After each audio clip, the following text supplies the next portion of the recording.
बिस्मिल्लाहिर्रहमानिर्रहीम। आज जो हम टॉपिक डिस्कस करेंगे that is related to the child psychiatry.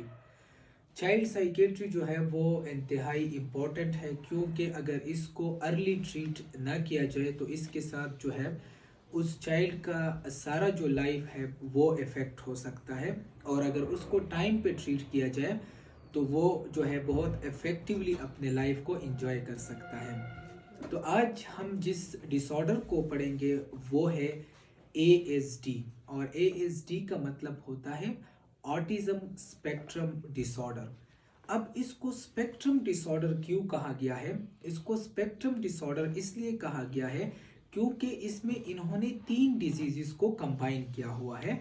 और वो 3 डिजीजेस हमारे पास कौन से हैं?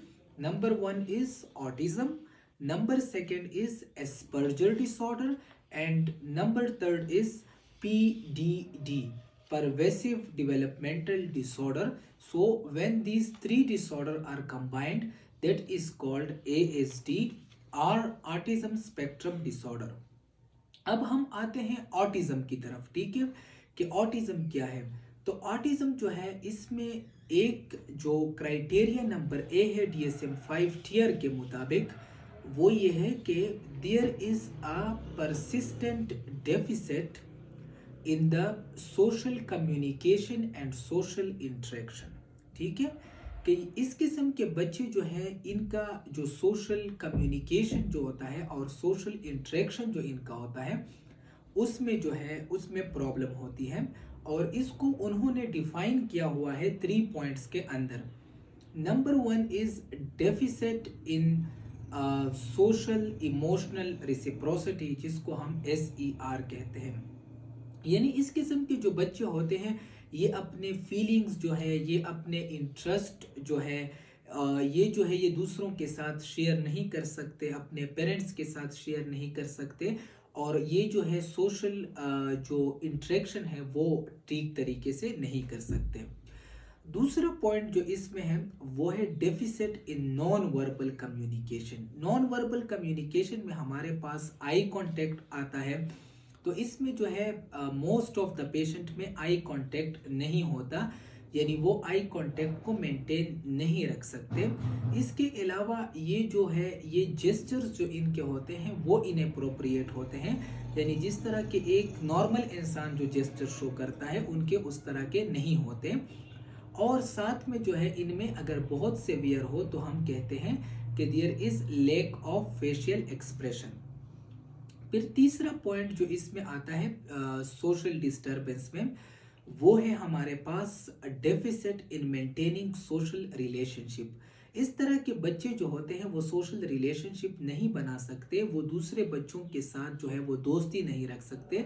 तो हम क्लिनिकली पूछते हैं कि क्या ये बच्चा जो है ये दूसरों के साथ खेल कूदता है या नहीं खेल कूदता, या इसके दूसरे बच्चों के साथ जो है वो गपशप है या नहीं है। तो ये हमारे पास हो गया social aspect of the autism. Second हमारे पास इसमें आता है जो कि हम क्लिनिकली बहुत ज़्यादा देखते हैं, और वो है रिस्ट्रिक्टिव रिपीटेटिव बिहेवियर। ठीक है, इन इंडिविजुअल में जो है रिस्ट्रिक्टिव यानी महदूद, ये जो है ये जो भी काम करते हैं वो बहुत जो है लिमिटेड काम होता है, रिस्ट्रिक्टिव होता है। रिपीटेटिव बिहेवियर इसमें होता है, यानी ये जो है एक ही काम को बार बार करते हैं। इसमें जो हमारे पास पहला पॉइंट आता है वो है रिपीटेटिव और स्टीरियोटिपिक मोटर एक्टिविटी। ठीक है, फॉर एग्जांपल ये क्या करेंगे, ये अभी अब ये बुक जो है इस बुक को इस तरह उठाएंगे फिर रखेंगे, फिर उठाएंगे फिर रखेंगे। और अगर आप इसको इस चीज़ से रोकेंगे तो ये बहुत ज़्यादा एंग्शियस होंगे या ये इवन एग्रेसिव भी हो सकते हैं। इस तरह इनमें रिपीटेटिव वर्बल बिहेवियर भी हो सकता है, जिसमें हमारे पास इकोलेलिया हो गया। इकोलेलिया अगर आप उस पेशेंट से कोई बात कहते हैं तो वो आपकी जो बात है वो उसको फिर से रिपीट करता है। या आइडियोसिंक्रेटिक फ्रेजेस हो गए जो कि हमारे पास लैंग्वेज डिसऑर्डर में आता है। इसमें जो सेकंड पॉइंट है हमारे पास वो है रिपीटेटिव बिहेवियर में कि इनका जो है फिक्स्ड रूटीन होता है, ये फिक्स टाइप के खाना जो है वो खाते हैं। यानी अगर आप इनसे पूछे तो ये हिस्ट्री में आपको ये बताते हैं कि ये रोज़ाना हफ्ते में हर दिन जो है एक ही किस्म का खाना जो है वो खाते हैं, यानी एक फिक्स रूटीन को फॉलो करते हैं। इसके अलावा जो है इसके फिक्स्ड इंटरेस्ट होते हैं, यानी ये एक ही किस्म के इंटरेस्ट जो है उनको फॉलो अप करते हैं। और साथ में जो है इसके साथ हाइपर या hypo reactivity toward the stimulus होता है, यानी ये एक किस्म के सेंसरी स्टिमुलस को या तो बहुत ज़्यादा रिस्पांस देते हैं या रिस्पांस नहीं देते।